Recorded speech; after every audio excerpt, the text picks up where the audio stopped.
Bonjour, très heureux de pouvoir vous retrouver pour une méditation dans le cadre de notre jeûne et prière. Je sais, je pense et je prie vraiment que ces moments-là soient des temps de ressourcement, des temps dans lesquels vous recevez une inspiration, des moments où vous peut-être recevez aussi des choses de la part de Dieu. Et je sais que c'est dans ces moments-là que Dieu nous transforme, nous interpelle. Et d'ailleurs aujourd'hui, j'aimerais tout simplement vous dire que Dieu nous parle aussi à nous et nous partage ses projets. Très souvent, on partage nos projets à Dieu et il est important de savoir que lui veut aussi partager ses projets parce que c'est une relation dans laquelle on est tous impliqués. Et lorsqu'il partage ses projets, des fois, il dépose sur nous des fardeaux. J'aimerais vous lire justement un moment, un passage particulier dans la Genèse, dans lequel Dieu va partager à Abraham un thème particulier, quelque chose de particulier qu'il a sur son cœur et qu'il veut lui partager. Tout simplement, on lit ça dans le livre de la Genèse, au chapitre 18, et versets 16 à 23. Et on lit ce moment, c'est un temps d'échange, après que Dieu ait rappelé, ou en tout cas donné la promesse à Abraham et Sarah, qu'un fils allait venir un an plus tard. Il dit, je ne vais pas cacher quelque chose à Abraham, et il va lui partager le fait qu'il a un projet difficile, néfaste. Il est dit qu'il a vu le cri contre Sodome et Gomorrhe augmenter, et leur péché est énorme, et du coup, il va devoir intervenir. En défaveur, bien sûr, de ce peuple-là, sur place. Et ça, c'est ce que Dieu va partager à Abraham. Ça lui permet parfois, Dieu va nous partager des choses dans lesquelles il va nous interpeller. Et ça va nous sortir un petit peu de nous, peut-être notre cocon, souvent, on est très centré sur nous-mêmes, sur des projets, sur ce que Dieu veut pour nous. Il n'y a pas de souci par rapport à ça. Mais Dieu, peut-être, dans ce temps-là, il veut aussi ouvrir un peu plus grand notre vision des choses. D'où le thème, d'ailleurs, de toute cette série, sur voir plus grand avec Dieu. Dieu va ouvrir votre vision et voir qu'autour de nous, il y a des personnes, il y a des situations, il y a des choses qui sont difficiles, dans lesquelles Dieu veut parfois intervenir, veut que nous intervenions en tout cas dans la prière. Dieu nous appelle à être des intercesseurs, parce que c'est son cœur. Il se plaît à sauver les personnes malgré leurs péchés, malgré leur éloignement, malgré leur rébellion. Et ça nous aide à voir plus grand, d'avoir une autre perspective sur notre vie spirituelle aussi, et notre relation qu'on a avec Dieu. Pourquoi on peut faire cela ? Tout simplement parce que nous avons une position particulière, nous avons une position privilégiée auprès de Dieu. Dans ce texte, il dit que Dieu a dit, ou l'Éternel dit, « Cacherai-je à Abraham ce que je vais faire ?» Ça montre toute la relation et j'allais dire l'estime que Dieu porte à Abraham.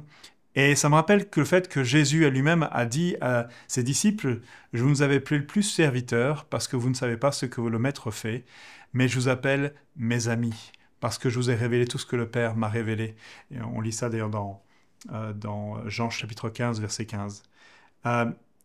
Abraham aussi était appelé ami de Dieu, on lit ça dans Jacques 2, verset 3.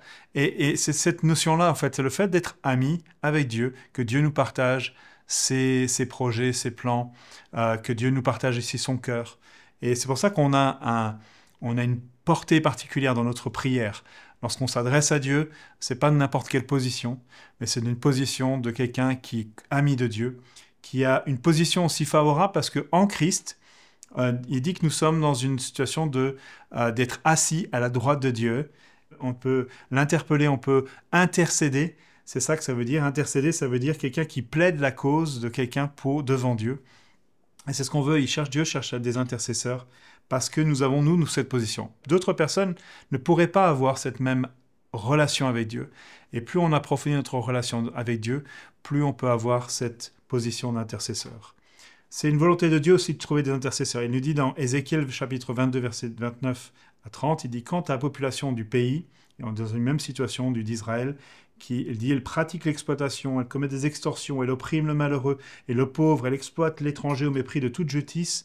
Et il dit, je cherche parmi eux quelqu'un qui construise un mur, qui se tienne à la brèche devant moi en faveur du pays, pour que je ne le détruise pas, mais je ne trouve pas. » Et ma prière pour ce moment-là, c'est qu'en nous, alors qu'on entend, et peut-être vous entendez les situations autour de vous, dans le monde entier, il y a peut-être des choses où vous dites, moi ça me touche. Il y a vraiment quelque chose, je sais même que si c'est mérité dans un sens purement spirituel, j'ai envie de me battre pour que parmi toutes ces personnes-là, il y en a 1, 2, 3, 4, 5, 6 qui soient sauvés, d'autres qui ont la capacité de pouvoir entendre parler de Christ et de pouvoir être sauvés. Et c'est de ce cœur-là d'intercesseur que Dieu cherche que l'on ait. Et j'ai envie de dire que peut-être nous demandons pourquoi je suis là dans telle situation. Il y a quelque chose, peut-être, on ne peut pas faire peut-être beaucoup de choses humainement. Mais une chose qu'on peut faire, c'est intercéder, parce que Dieu peut mettre sur vous un fardeau, une situation particulière dans laquelle vous dites, oui, je vais intercéder, je vais me battre spirituellement, je vais demander à Dieu d'intervenir dans telle ou telle situation, parce que j'ai cette confiance. Peut-être que Dieu vous a placé là, un peu comme une Esther qui était placée à un endroit particulier auprès du roi Assuérus pour défendre le peuple d'Israël qui était confronté à des projets néfastes à leur égard. Eh ben, elle était placée là. Et je crois que peut-être pour vous aussi, vous pouvez dire, oui, je suis là, moi, dans ce moment-là, j'ai cette possibilité d'intercéder et je vais la saisir. Alors, comment faire comment intercéder? J'ai envie de juste vous dire très simplement, soyez audacieux. Il pourrait sembler que le projet était fait.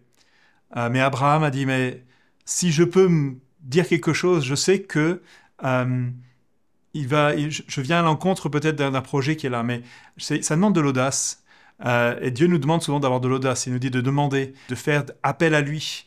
N'ayons pas peur de demander auprès de Dieu des choses qui peut-être au premier abord nous sembleraient dire, mais qu'est-ce que je peux faire contre ça?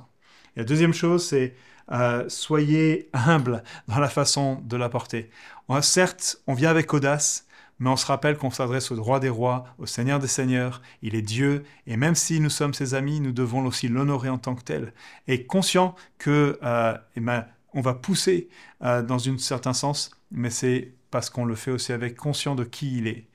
Et puis enfin, j'ai envie de dire, faites-le de façon argumentée.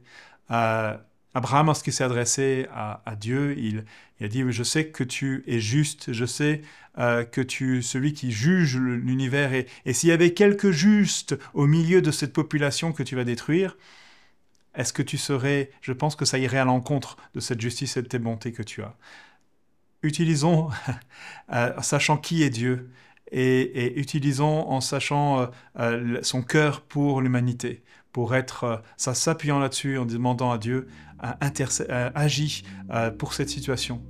Incline ton cœur dans cette direction.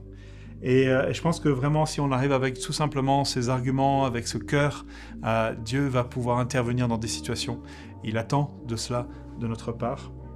Il y a eu une intervention d'ange pour aller sauver Lot suite à ce que Abraham va pouvoir exprimer devant Dieu. Et je crois que dans le monde spirituel, il va y avoir des choses qui vont se débloquer. Lorsque vous faites appel à Dieu, lorsque vous intercédez pour telle ou telle personne, pour telle ou telle situation. Donc soyez encouragés dans votre vie de prière, dans votre relation. Sachez que vous avez une position particulière auprès de Dieu et que Dieu vous utilise pour être un instrument de paix et de salut pour de nombreuses personnes. Excellente fin de journée à vous et à très bientôt.